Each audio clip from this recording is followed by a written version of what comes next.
Monsieur le Premier ministre, mon cher Narendra Modi, Majesté, Mesdames, Messieurs les chefs d'État et de gouvernement, Madame la Présidente de la Commission de l'Union africaine, Mesdames et Messieurs, qu'il me soit permis, à l'entame de mon propos, d'adresser mes remerciements aux autorités indiennes pour les prévenances et les attentions dont nous sommes l'objet depuis notre arrivée à New Delhi. Monsieur le Premier ministre, la délégation tchadienne et assurément toutes les délégations ici représentées ont suivi avec un grand intérêt votre discours d'ouverture. Discours qui nous a rassurés et assuré de votre engagement personnel et institutionnel à impulser un nouvel élan à la coopération entre l'Inde et l'Afrique. L'Inde et l'Afrique ont toujours été proches l'un de l'autre et ont, depuis la nuit du temps, entretenu des relations d'échange, de partage et de brassage socio-culturel, comme le rapporte l'historien Almas Oudi et l'explorateur Vasco de Gama. C'est donc avec plaisir et confiance que je prends part à ce sommet à ma double qualité de président de la République du Tchad et président en exercice de la communauté des États sahélo-sahariens SINSAT. Majesté, Mesdames et Messieurs les chefs d'État et de gouvernement, Mesdames et Messieurs, ce troisième forum Inde-Afrique vient à point nommé en ce sens qu'il intervient quelques semaines après l'adoption à New York de l'agenda 2030 pour un développement durable et quelques semaines avant la conférence des Nations Unies sur le changement climatique COP21 à Paris. Nous avons opportunément l'occasion de discuter de ce que nous pouvons et devons faire ensemble au plan tant bilatéral que multilatéral pour un futur meilleur.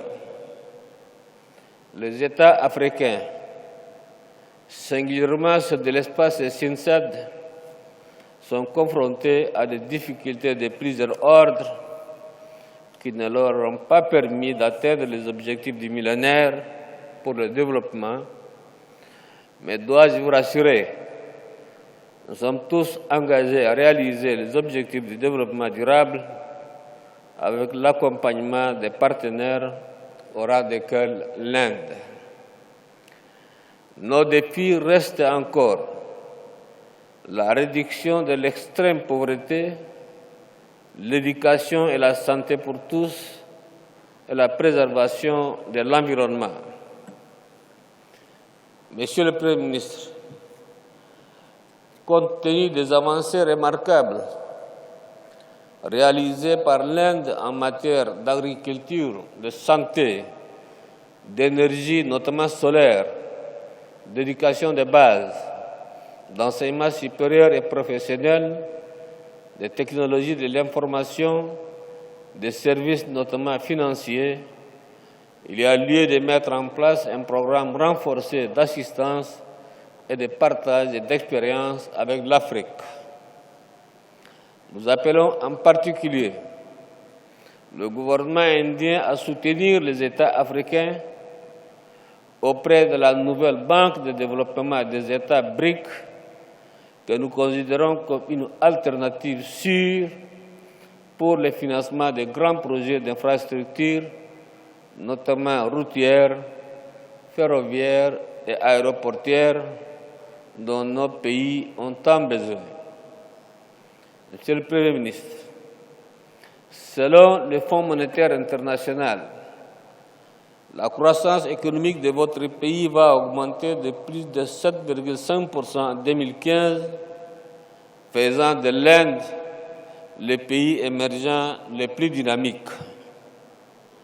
l'Afrique vient ici comme un autre levier, un accélérateur de cette croissance au regard des opportunités que les États africains offrent. Nous invitons donc les investisseurs indiens à venir en Afrique. Cette Afrique qui recèle encore d'importantes ressources naturelles qui ne demandent qu'à être transformées. D'ores et déjà,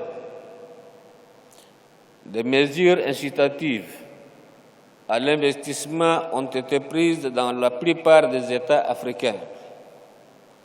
Monsieur le Premier ministre, sur le plan international, je voudrais me féliciter de la similitude de nos positions respectives sur l'impérieuse nécessité de réformer la gouvernance mondiale, notamment les Nations unies.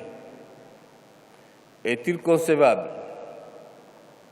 d'exclure l'Inde et l'Afrique, qui à elles seules constituent plus d'un tiers de la population mondiale, d'une instance aussi importante que le Conseil de sécurité des Nations unies? Il est donc grand temps de réparer cette injustice. J'ai saisi également l'occasion de cette troisième édition du Forum Inde-Afrique pour, au nom de tous les États de la CINSET, saluer la contribution de l'Inde aux opérations de maintien de la paix dans le monde et particulièrement en Afrique. L'Afrique, et particulièrement l'espace CINSET, fait face à un défi majeur, le terrorisme. En effet, des organisations criminelles telles que AQMI, Mujahou, Daesh, El-Shabaab, Boko Haram y ont élu domicile. C'est pour moi l'occasion de demander le renforcement de notre coopération en matière de sécurité. Je rappelle que pour combattre Boko Haram, les États du bassin du lac Tchad, le Nigeria, Tchad, Cameroun, Niger et le Bénin ont mis en place la force mixte multinationale qui mérite le soutien de votre pays, l'Inde, qui lui-même a été victime du terrorisme. Majesté, Mesdames et Messieurs les chefs d'État et de gouvernement, Mesdames et Messieurs, la lutte contre le terrorisme implique des sacrifices tant humains, matériels que financiers, difficiles à supporter par nos États dont les ressources sont très limitées. De surcroît, ceux-ci sont mobilisés pour faire face à ces phénomènes alors qu'elles devraient servir plutôt à la lutte contre la pauvreté. C'est le cas de mon pays, le Tchad, qui consacre ses maigres ressources à ces défis au détriment de son développement socio-économique.